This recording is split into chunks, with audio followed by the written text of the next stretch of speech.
Hello coaches and welcome to Give and Go Live. My name's David Newberry, I'm the e-learning coordinator and I'm joined as always by my co-host Ian Barker. Hi Ian. Hi David, a pleasure as always.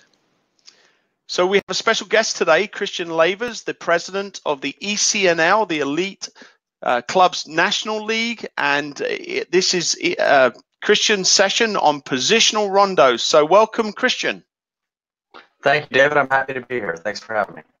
Excellent. So let's make a start, and Ian's going to kick us off and describe the setup for the first sequence. So the activity that Christian has chosen for us, and he explained to me, is a possession activity, and it's a 7 versus 7 plus 3. And of course, coaches, we do this all the time. But what is unique about the way Christian has interpreted this is that he's started to put players into a positional sense. So here we have two players that will be designated ultimately when we go directional as centre backs. And then we have wide players in white, central players, and these white players here would be our more advanced ones.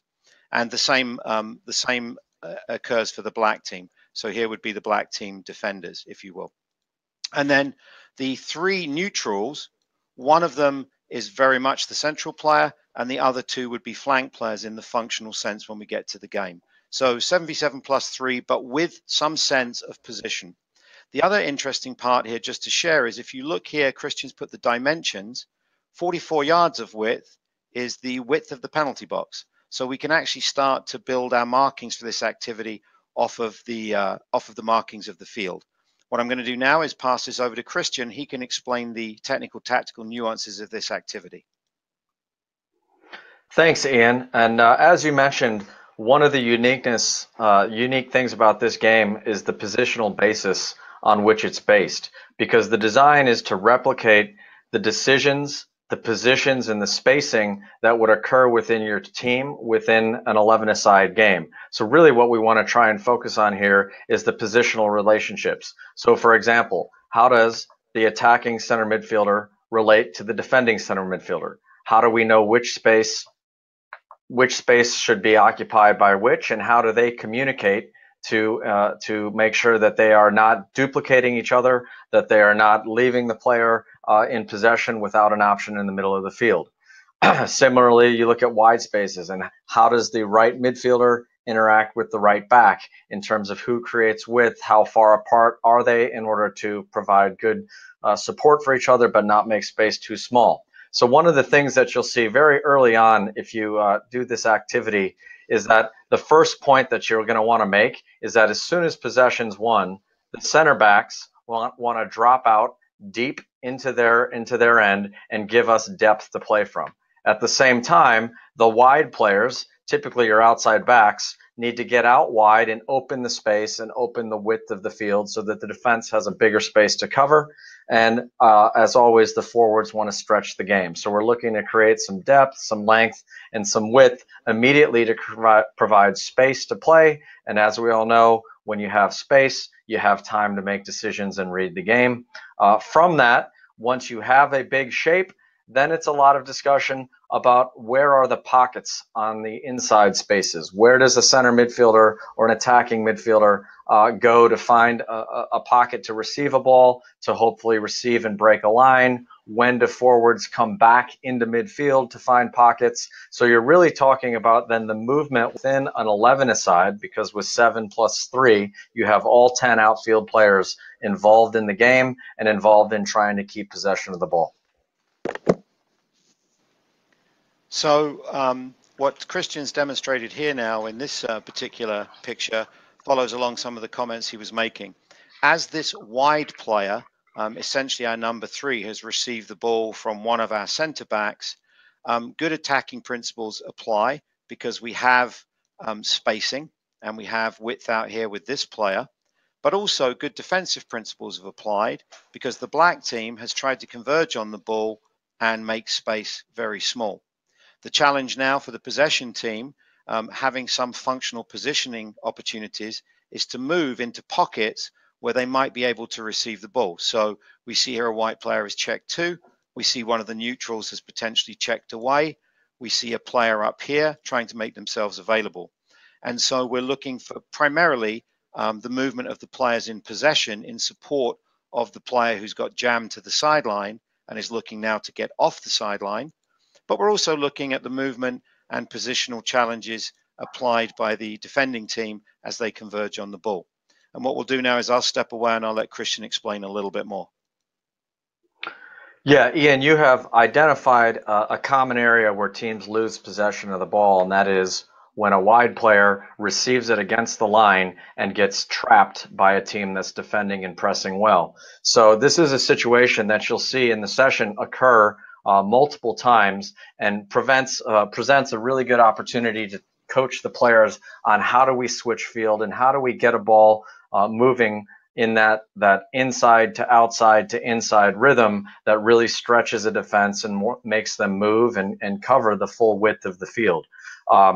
So in the first step of coaching here, it's what happened. Well, we got trapped on a sideline, we lost possession of the ball, and then where you really make your impact is, well, why did that happen and how do we fix it? So as Ian mentioned, the reasons that we lose possession there may be as a start, the positioning of this wide player.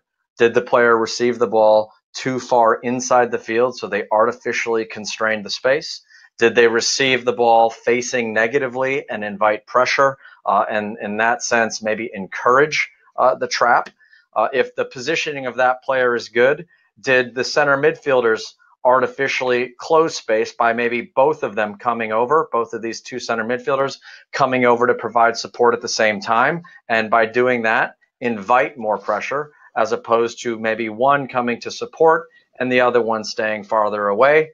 You can also look at the positioning of the forwards and of the center backs, because they provide the opportunity to either play back and around if you play to the center back, to switch play by going back and around to the other side, or they provide the opportunity to potentially penetrate if the forward has shown in a pocket in front of the center back, or if we can't penetrate directly from there, to maybe switch the point by playing an attacking pass and not a negative pass. So you'll see all of these points to be made that help your team ultimately get into that rhythm of getting the ball from a wide space back into a central space and out to a wide space, and really creating the ball circulation and the speed of play that makes it very difficult to defend.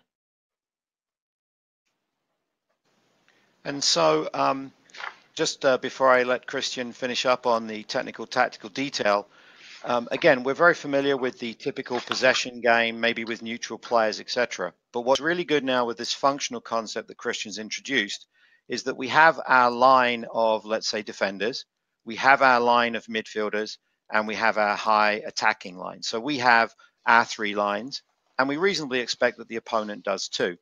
We also have central depth, but we have width, and we have central length. So we've got all of the elements of a directional team attacking activity within a possession. Once we've established that with a good level of player, what we now start to talk about is, in possession, can we break lines? So the pass that comes from this number 5 up to the number 9 or the number 7 is a pass which breaks this line of pressure and actually breaks the midfield line of pressure. And so everything we're looking to do is to hurt opponents by playing balls in such a way, and it could be a wide pass too, that plays opponents out of the game. And so ball circulation becomes critical but meaningful. So if the pass is just back and back, no advantage is really gained other than we keep possession. The trick is to look to break lines of pressure and try to hurt the opponent and turn them around. So a lot of potential detail, and I'll let Christian bring some of that clarity out in his last slide here. Yeah, and you've mentioned, Ian, or highlighted an area here that I think is very difficult for players and teams to exploit effectively, and that's what we would call the inside pocket, or the interior space that is wider, that is inside between the central players, like your center midfielder, and your wide midfielder or wide back, and you can see it highlighted there. That space is really important to use in order to keep possession and ultimately to be able to play through the lines, because if you create width and the attacking team then slides to a side and takes away your wide option, so here in this outside midfielder or this outside back, the number 2 player, if that player is marked, then you end up with a big open space between the midfield central players and the wide players. Now, how you occupy that can change based on a variety of circumstances. So it could be a number 9 who shows back from a high line that gives us the ability to break lines and beat multiple players with that pass all the way from back to front. It could be an attacking midfielder who comes in from off the ball and allows your number 9 to stay high and continue to occupy the back 4. It also could be the wide midfielder, so a 7 or 11 who pinches inside and now makes the opponent's outside back make a decision.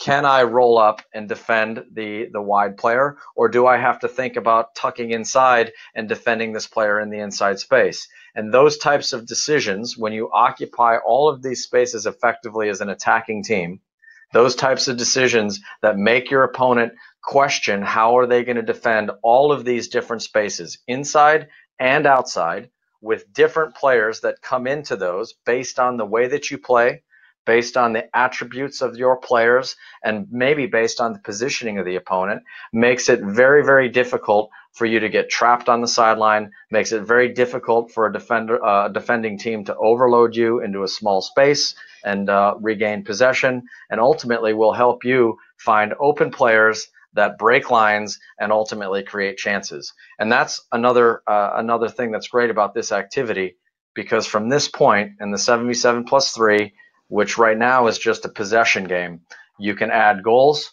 on either side, and immediately it looks like a full-side game to goal with a full 10 players in attack, all of the outfield players in exactly the same positions that they play in a game, now adding the element of direction.